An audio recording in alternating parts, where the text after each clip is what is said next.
ਸਤਿ ਸ਼੍ਰੀ ਅਕਾਲ। ਤੁਸੀਂ ਵੇਖ ਰਹੇ ਹੋ ਦੈਨਿਕ ਸਵੇਰਾ ਟੀਵੀ। ਮੈਂ ਹਾਂ ਨੀਰੂ ਬਿਜਲਵਾਨ। ਇਸ ਵੇਲੇ ਮੈਂ ਮੌਜੂਦ ਹੈ ਸੈਕਟਰ 17 ਡੀਸੀ ਆਫਿਸ ਦੇ ਬਾਹਰ, ਜਿੱਥੇ ਜੇ ਹੈ ਤੁਹਾਨੂੰ ਦੱਸ ਦਈਏ ਕਿ ਅਪਾਰਟਮੈਂਟ ਐਕਟ ਸੁਪਰੀਮ ਕੋਰਟ ਦੇ ਆਦੇਸ਼ਾਂ ਤੋਂ ਬਾਅਦ ਚੰਡੀਗੜ੍ਹ ਪ੍ਰਸ਼ਾਸਨ ਨੇ ਜੋ ਆਦੇਸ਼ ਜਾਰੀ ਕੀਤੇ, ਉਸ ਤੋਂ ਬਾਅਦ ਚੰਡੀਗੜ੍ਹ ਪ੍ਰੋਪਰਟੀ ਸ਼ੇਅਰ ਹੋਲਡਰਸ ਜਿਹਨੇ ਉਹ ਕਾਫੀ ਨਾਰਾਜ਼ ਨੇ। ਤੁਹਾਨੂੰ ਦੱਸ ਦਈਏ ਕਿ ਗੱਲ ਆਖਿਰ ਇਹ ਹੈ ਕਿ ਹੁਣ ਜੇ ਹੈ ਪ੍ਰੋਪਰਟੀ ਦੇ ਸ਼ੇਅਰਸ ਜੇ ਨੇ ਸਿਰਫ ਤੇ ਸਿਰਫ ਜੇ ਆਪਣੇ ਪਰਿਵਾਰ ਦੇ ਵਿਚਕਾਰ ਹੀ ਜੇ ਹੈ ਦਿੱਤੇ ਜਾ ਸਕਦੇ ਨੇ। ਸਰ, ਇੱਕ ਤਾਂ ਰਜਿਸਟਰੀਆਂ ਬੰਦ ਨੇ, ਉੱਪਰ ਤੇ ਹੈ ਜੇ ਸੁਪਰੀਮ ਕੋਰਟ ਦੇ ਆਦੇਸ਼ਾਂ ਦੇ ਬਾਅਦ ਚੰਡੀਗੜ੍ਹ ਪ੍ਰਸ਼ਾਸਨ ਦੇ ਵੱਲੋਂ ਜੇ ਹੁਕਮ ਜਾਰੀ ਕੀਤੇ ਗਏ ਨੇ, ਉਸ ਤੋਂ ਕਾਫੀ ਨਾਰਾਜ਼ ਨੇ ਇੱਥੇ ਲੋਕ।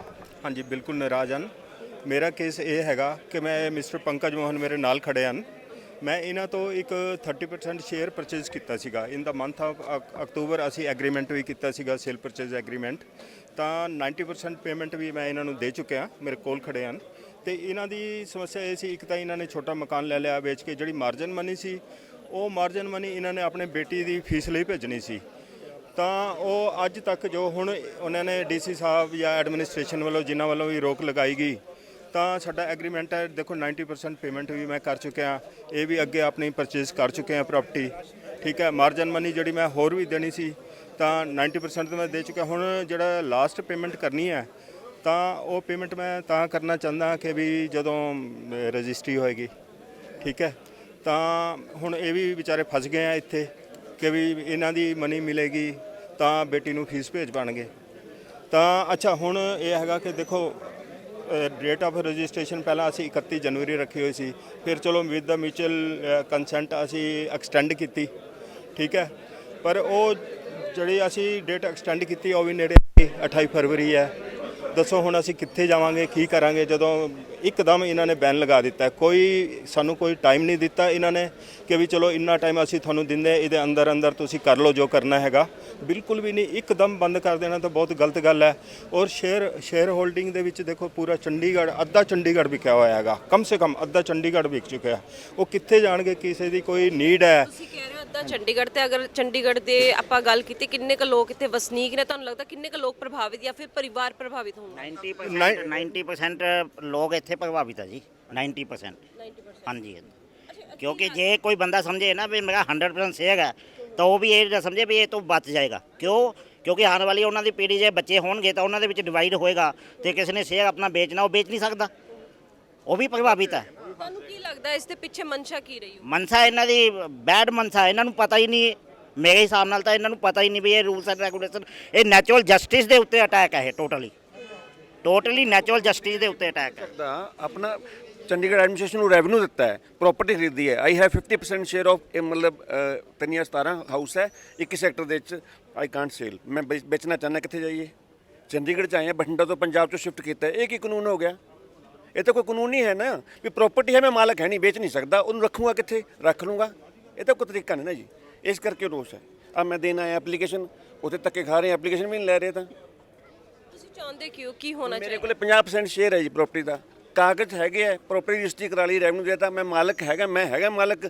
ਬੱਚਾ ਨਾਂ ਤੇ ਹੋ ਜੂ ਕਿਤੇ। ਜੇ ਮੈਂ ਕਿਸੇ ਨੂੰ ਵੇਚ ਕੇ ਕੁਝ ਕਰਨਾ ਹੈ, ਲੜਕੀ ਸ਼ਾਦੀ ਕਰਨੀ ਹੈ, ਬੇਟੇ ਵਾਸਤੇ ਕੁਝ ਬਿਜ਼ਨਸ ਕਰਨਾ, ਤਾਂ ਮੈਂ ਕਿਵੇਂ ਕਰ ਸਕਦਾ? ਮੈਨੂੰ ਇਹ ਦੱਸਿਆ ਜਾਵੇ ਬਸ। ਆਹ ਕੁਐਸਚਨ ਹੈ ਮੇਰਾ ਜੀ। ਮਤਲਬ ਤੁਸੀਂ ਕੀ ਚਾਹੁੰਦੇ ਹੋ ਕਿ ਜੇ ਚੰਡੀਗੜ੍ਹ ਦੇ ਵਸਨੀਕ ਨੇ ਉਹਨਾਂ ਨੂੰ ਵੇਚਣਾ ਚਾਹੁੰਦੇ? 50% ਪ੍ਰਾਪਰਟੀ ਵੇਚ ਕੇ ਪੰਜਾਬ ਜਾਣਾ ਚਾਹੁੰਦਾ। ਦੱਸੋ ਜੀ ਕਿਵੇਂ ਜਾਵਾਂ? ਮੈਂ ਵੇਚਣਾ ਚਾਹੁੰਦਾ। ਨਹੀਂ ਮੈਨੂੰ ਪਸੰਦ ਚੰਡੀਗੜ੍ਹ। ਇਹ ਜਿਹਾ ਚੰਡੀਗੜ੍ਹ 'ਚ ਰਹਿ ਕੇ ਕਰਨਾ ਕੀ ਹੈ? ਜਾਣਾ ਤਾਂ ਪ੍ਰਾਪਰਟੀ ਰਾਈਟ ਜਿਹੜੇ ਮੈਡਮ ਹੈ ਉਹੀ ਸਾਨੂੰ ਮਿਲ ਜਾਣ। ਅਸੀਂ ਕੀ ਜਾਣ? ਇਹਨਾਂ ਨੇ ਤਾਂ ਪ੍ਰਾਪਰਟੀ ਰਾਈਟ ਦੇ ਨਾਲ ਨਾਲ ਜਿਹੜੀ ਵਸੀਅਤ ਦੇ ਰਾਈਟ ਵੀ ਖੋ ਰਹੇ ਆ। ਇਹ ਤਾਂ ਚਾਹੁੰਦੇ ਗਰੀਬਾਂ ਦਾ ਸ਼ਹਿਰ ਹੀ ਨਾ ਰਵੇ, ਇਹ ਤਾਂ ਸਿਰਫ ਅਮੀਰਾਂ ਦਾ ਸ਼ਹਿਰ ਬਣ ਕੇ ਰਹਿ ਜੇ, ਜਿਹੜੇ ਬੋਰੀਆਂ ਭਰ ਕੇ ਲੈ ਕੇ ਆਣ, ਆਪਣੀ ਮਨ ਮਰਜ਼ੀ ਨਾਲ ਰਹਿਣ। ਜਦੋਂ ਰਿਸ਼ਤੇ ਕੀਤੇ ਸੀ ਉਹ ਤਾਂ ਹੈਰੀਟੇਜ ਸਿਟੀ ਸਮਝ ਨਹੀਂ ਆਈ ਕਿਸੇ ਨੂੰ। ਜਦੋਂ ਹੈਰੀਟੇਜ ਸਿਟੀ ਸੀ, ਉਹ ਇੰਨੇ ਸਾਲ ਹੁੰਦੇ ਗਏ ਤੇ ਸਾਰੇ ਅਫਸਰਾਂ ਨੇ ਰਜਿਸਟਰੀਆਂ ਕੀਤੀਆਂ ਨੇ, ਉਹ ਕਿੱਥੇ ਨੇ ਸਾਰੇ ਜਣੇ? ਉਹਦੀ ਸਾਰੀ ਇਨਕੁਆਇਰੀ ਹੋਵੇ, ਰਜਿਸਟਰੀਆਂ ਵੀ ਕਰਤੀਆਂ, ਸਭ ਕੁਝ ਕਰਤਾ। ਹੁਣ ਕੀ ਹੈ? ਆਓ ਬੋਲੋ। ਹੈਰੀਟੇਜ ਹੈ ਤੇ ਚੌਂਕ ਵੀ ਤਾਂ ਤੋੜੇ ਇਹਨਾਂ ਨੇ। ਪ੍ਰੈਸ ਵਾਲਾ ਚੌਂਕ ਤੋੜਤਾ, ਕਿਉਂ ਤੋੜਿਆ? ਸਿਰਫ ਪ੍ਰਾਈਵੇਟ ਦੇ ਹੈਰੀਟੇਜ ਹੈ, ਸਰਕਾਰੀ ਬਿਲਡਿੰਗਾਂ ਤੇ ਕੋਈ ਹੈਰੀਟੇਜ ਨਹੀਂ। ਸਾਰੇ ਸਿਨੇਮੇ ਪਹਿਲਾਂ ਬੰਦ ਕਰਤੇ, ਹੁਣ ਘਰ ਦੁਬਾਰਾ ਖੰਡਰ ਬਣਾ ਦੇਣਗੇ। ਸਰਕਾਰੀ ਘਰ ਇਹਨਾਂ ਦੇ ਖੰਡਰ ਪਏ ਆ।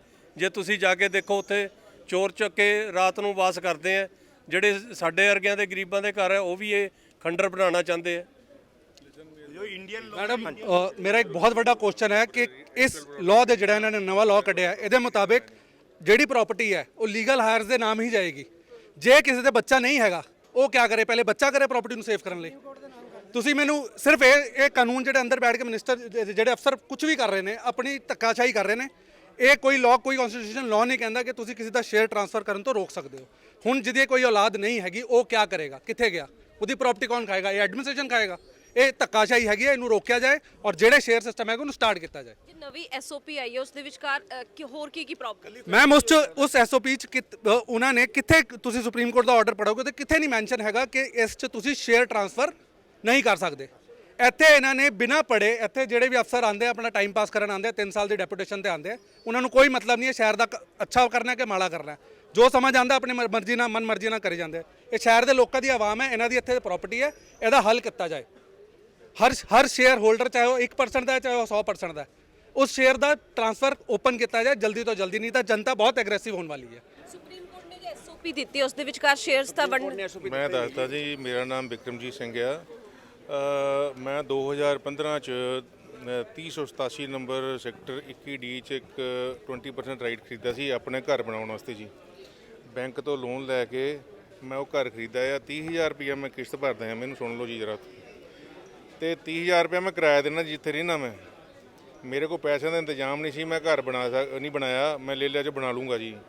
ਹੁਣ ਮੈਂ ਪੈਸਿਆਂ ਦਾ ਇੱਧਰੋਂ ਕਿਸ਼ਤਾਂ ਨੇੜੇ ਲੱਗੀਆਂ ਨੇ, ਮੈਂ ਕਿਹਾ ਚਲੋ ਹੁਣ ਘਰ ਬਣਾਉਣਾ ਸ਼ੁਰੂ ਕਰਦੇ ਹਾਂ। ਤੇ recently I got to know ਕਿ ਇਹਨਾਂ ਨੇ ਕੋਈ ਸੁਪਰੀਮ ਕੋਰਟ ਨੇ ਐਕਟ ਇੰਟਰੋਡਿਊਸ ਕੀਤਾ ਆ, ਤੇ ਮੈਂ ਉੱਤੇ ਡਰਾਇੰਗ ਬਣਵਾਉਣ ਵਾਸਤੇ ਡਿਸਕਸ ਕੀਤਾ ਤੇ ਉਹ ਕਹਿੰਦੇ ਜੀ ਹੁਣ ਇਹ ਬਣ ਨਹੀਂ ਸਕਦੀ। ਮੈਂ ਅੱਜ ਸਟੇਟ ਆਫਿਸ ਆਇਆ ਸੀ ਉਰੇ ਪੁੱਛਣ ਵਾਸਤੇ ਕਿ ਕੀ ਕਾਰਨ ਹੈ ਕਿ ਨਹੀਂ ਬਣ ਸਕਦੀ।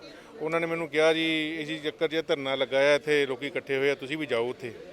ਤੇ ਮੈਂ ਉਰੇ ਆਇਆ ਆਪਣਾ ਦਰਦ ਲੈ ਕੇ ਕਿ ਮੈਂ 20% ਰਾਈਟ ਖਰੀਦਿਆ, ਮੈਂ ਤਾਂ ਆਪਣਾ ਘਰ ਬਣਾਉਣਾ ਸੀਗਾ, ਤੇ ਹੁਣ ਇਹਨਾਂ ਨੇ ਨਕਸ਼ੇ ਕਹਿੰਦੇ ਪਾਸ ਨਹੀਂ ਕਰਨੇ। ਤੇ ਫਿਰ ਮੈਂ ਕਿ ਕਿਰਾਇਆ ਵੀ ਭਰਦਾ ਰਹਾਂ ਤੇ ਕਿਸ਼ਤਾਂ ਵੀ ਦਿੰਦਾ ਰਹਾਂ। ਇਹ ਮੇਰੇ ਨਾਲ ਤੇ ਜ਼ਿਆਦਤੀ ਹੋ ਗਈ ਜੀ। ਮੈਂ ਇਹਦਾ ਹੱਲ ਮੰਗਦਾ ਵੀ ਕੀ ਹੋਣਾ ਚਾਹੀਦਾ। ਕਿਆ ਜਿਨ੍ਹਾਂ ਨੇ ਆ ਸਟੇ ਲਿਆ ਜਾਂ ਐਕਟ ਇੰਟਰੋਡਿਊਸ ਕੀਤਾ, ਉਹਨਾਂ ਕੋਲ ਆਪਦੇ ਘਰ ਤੇ ਜ਼ਰੂਰ ਹੋਣਗੇ ਮੇਰੇ ਖਿਆਲ। ਉਹਨਾਂ ਦੇ ਕੋਲ ਚੰਡੀਗੜ੍ਹ ਕੋਠੀਆਂ ਹੋਣਗੀਆਂ, ਉਹਨਾਂ ਦੇ ਕੋਠੀਆਂ ਲੈਣ ਤੋਂ ਬਾਅਦ ਬੈਠੇ ਨੇ ਤੇ ਦੂਜਾ ਬੰਦਾ ਹੁਣ ਘਰ ਨਹੀਂ ਲੈ ਸਕਦਾ। ਮੈਂ 2015 ਤੋਂ ਲਿਆ ਸੀ, ਅੱਜ 22 ਹੋ ਗਿਆ, 7 ਸਾਲ ਹੋ ਗਏ ਮੈਨੂੰ ਕਿਸ਼ਤਾਂ ਭਰਦੇ ਨੂੰ। ਬੈਂਕ ਤੋਂ ਲੋਨ ਲਿਆ, I can show you the proofs also.